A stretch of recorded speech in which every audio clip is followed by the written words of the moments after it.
I make mistakes, but I strive every day to be a perfectionist. And we all know God only made one thing perfect, and that's my boxing record. My dad is a millionaire. My mother, she's a millionaire. And the investments were for my grandchildren, not just my children. You know, put them in a position. That's really what it's about. You know, I gave the sport of boxing my whole life. I dedicated my whole life to the sport of boxing. And all I ever wanted to do was put my family, my mother, my father in a comfortable position. If a guy give me great work in the boxing gym, I go home and say, you gotta tighten up, champ. Yeah. You gotta get it together, champ. And then sometimes I go home and say, is this for me? In the fight game, they couldn't find no fighter that could beat me, you know, standing up. So they had to go to a whole nother planet, had to go to a whole nother world to bring somebody into the world that I've been dominating for over 20 years. I'm very, very tough on my team. I want my team to be the best that they can be on the outside.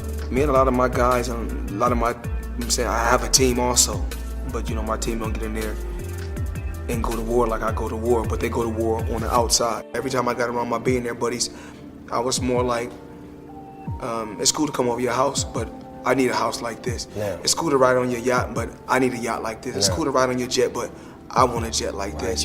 And I said, no, I don't want to ride on yours. You show me how to get it. You can't be my friend if you can't show me how to get it. You have a young guy right now. I said, yeah. Would you take $200,000 a month, $200,000 a month for the rest of your life, or if I give you $100 million right now, would you take it? With the mind frame that I got now, I know what I can do with the $100 million. I had to learn. Right. You know, it wasn't easy. It didn't happen overnight for me. It was a couple bumps in the road, but I believe in just putting fighters in a position to get a monthly check for the rest of their lives. If you have $100 million and you don't have a game plan, you really don't have $100 million. You really don't have $100 million. You still broke. Righteous. Actually. Righteous. You got money for a short period of time. Whereas, you know, the $200,000 won't come every month. And it's there. You can fuck it off. Right. It's still gonna be there. It's always gonna be there. I fucked off millions, but I wasn't stupid. I always kept 9 figures. Wasn't crazy. And I got more 9 figures coming. Right. Then I'm gonna invest, and I take that money, and I got my real estate portfolio is amazing. They see me out, they say, oh. You know, just my mentality is totally different from anybody else. When they see me with a girl, they say, she a hoe. I say, well, I'm a hoe too. Now. They say, well, she a stripper. I say, well, I own a strip club, but it's who I'm supposed to be with. Once you reach a certain level in the inside, I mean, because, you know, you got entertainers that make a lot of money, and then they come and go. You gotta watch, you gotta watch the way people move. You know what I'm saying? And when you watch their movements, you gotta see what just even in boxing, everything. As soon as somebody walk in the room, I can see their movements or tell them what they're about. Our game plan was, we knew he was gonna shoot big shots early. We're gonna just keep catching, keep moving, using our defense, shooting shots to the body, hitting him with big shots up top, and then go toe-to-toe and break him down. I went out there and came straight ahead to test his power. And I went back and told my dad, we'll take him out in the later rounds. Let him keep shooting. I keep hitting him to the body, and I seen him slowly start deteriorating. I can't be the boxer and the referee. So my job was to keep my composure, keep coming straight ahead, push him, press him, and then get the knockout. I'm a lot older. I'm not active anymore. I told you that. Right. So I approached this fight totally different. I felt like I owe that to the fans. Even like, I can remember when I fought in the Pacquiao fight, you criticized me. You know, a lot of guys criticized me. But at the end of the day, I gave you guys what you wanted to see.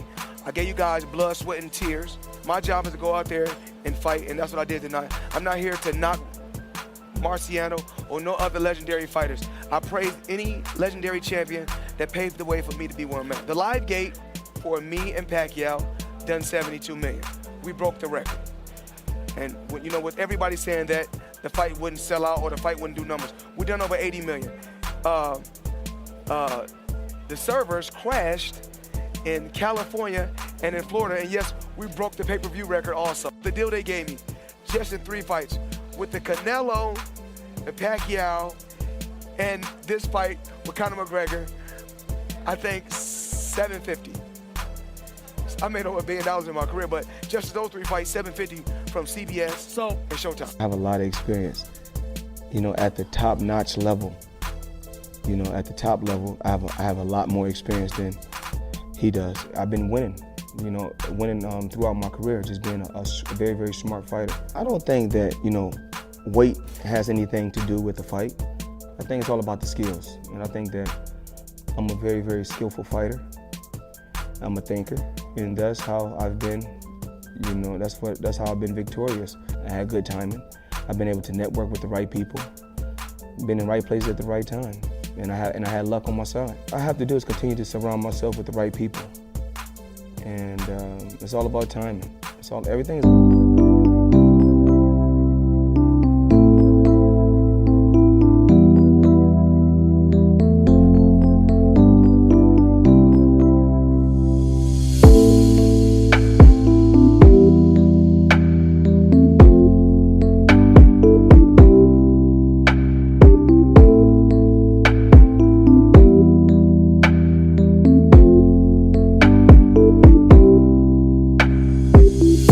About timing and different relationships and networking with the right people, and that's what I've been able to do. Not wanting to be like every other fighter.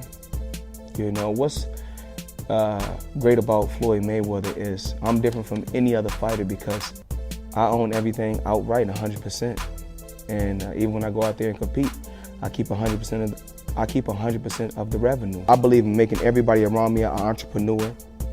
And I believe in making everybody around me rich. I'm at the top in Forbes, and they say that I don't have an endorsement deal. I do have an endorsement deal. I'm endorsed, by myself. I believe in endorsing myself. I don't have anything against Nike.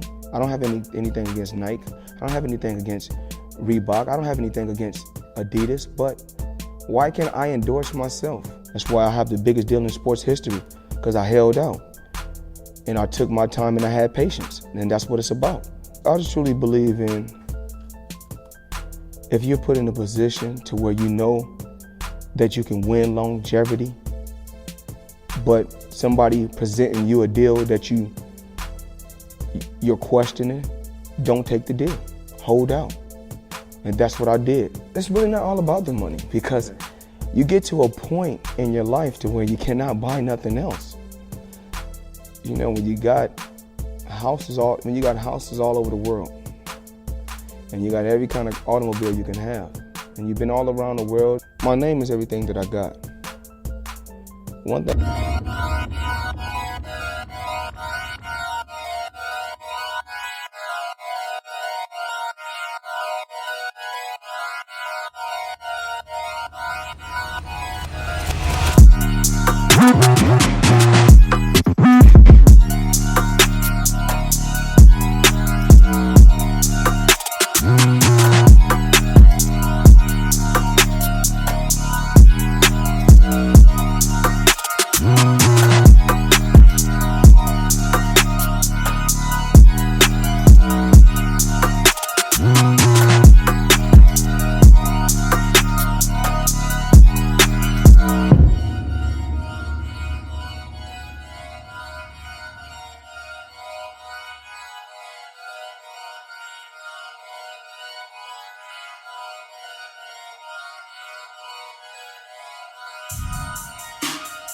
I don't want to be known as a person that's, full of bull crap.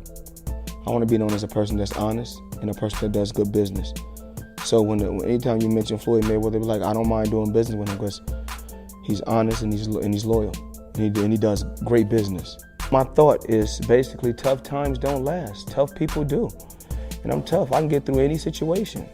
Dedicate myself to the sport of boxing for 2 years.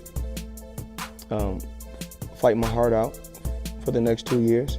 Work hard for the next 2 years. There's only 3 ways you can learn: hearing, seeing, and doing. Those are the only 3 ways you can learn. A lot of people say things like, well, You didn't go out and work for it. Your dad gave it to you. Whereas with me, it's like, well, you know, the father, he worked and built the company from the ground up.